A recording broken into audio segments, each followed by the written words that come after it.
Thomas Sowell a écrit « Il n'y a pas de solution, il n'y a que des arbitrages ». En 2024, le Real Madrid pensait avoir trouvé la solution ultime en signant Kylian Mbappé.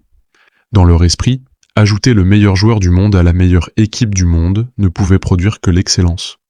Les faits, eux, racontent une toute autre histoire. Depuis l'arrivée du prodige français, le Real ne gagne plus avec la même certitude. Le collectif semble chamboulé, l'équilibre rompu. Ce n'est pas un problème de pied, c'est un problème d'architecture psychique. Le Real a fait un arbitrage fatal. Ils ont troqué leur vision contrainte, celle où chaque joueur se sacrifie pour l'institution, contre la vision des Wins, où l'on attend qu'un individu providentiel règle tous les problèmes. Aujourd'hui, nous allons pratiquer l'autopsie de ce malaise. Comment l'arrivée d'une superstar peut-elle, paradoxalement, appauvrir l'âme d'un empire ?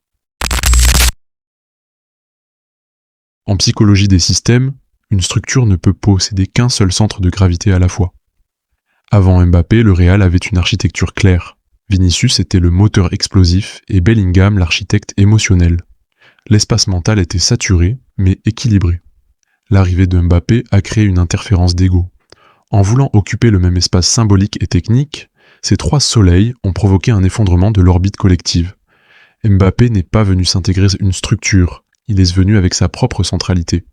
C'est le premier clash des psychologies, quand l'ego d'un individu est si massif qu'il exige que l'architecture du club se déforme pour lui faire de la place. Résultat, le Real ne joue plus son football, il joue pour accommoder Mbappé. Et dans ce compromis, c'est l'âme de l'équipe qui s'évapore. Pour Thomas Sowell, la vision contrainte accepte les limites et mise sur les processus.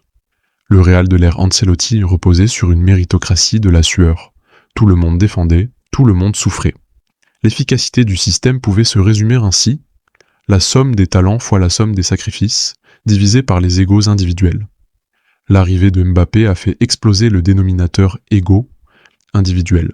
On est passé d'une psychologie du devoir à une psychologie du privilège. Quand les travailleurs de l'ombre, Valverde, Rodrigo, voient qu'une star est dispensée des tâches ingrates, la structure de confiance s'effondre. Le Real a brisé sa boussole morale. On ne demande plus « Qu'est-ce que je peux donner au Real ? Mais comment le Real peut-il me faire briller ?» C'est le passage de l'efficacité chirurgicale au spectacle inefficace. Il existe une différence fondamentale entre la vraie spiritualité d'un club et la fausse religion d'une marque. Le Real Madrid est une entité sacrée. Le maillot blanc est censé transformer l'homme en un serviteur de l'histoire. Mais Mbappé arrive avec sa propre religion, le branding. Pour lui, le football est un support de communication pour une multinationale personnelle. Ce clash spirituel est dévastateur. L'invincibilité légendaire du Real, dans les derniers instants des matchs, ce fameux climat de miracle, ne peut exister que dans une unité totale des âmes. Aujourd'hui, cette unité s'est brisée. Le groupe ne vibre plus pour une entité supérieure. Il vibre pour gérer les attentes d'un clan. La fausse religion de l'image a pollué le temple. Le Real n'est plus un corps mystique, c'est devenu un showroom. Et un showroom ne gagne pas de guerre de tranchées. Le Real Madrid est à la croisée des chemins. Sowell nous dirait qu'ils ont essayé de tricher avec les lois de l'équilibre. On ne bâtit pas une structure durable en ajoutant des éléments qui refusent de se fondre dans le moule.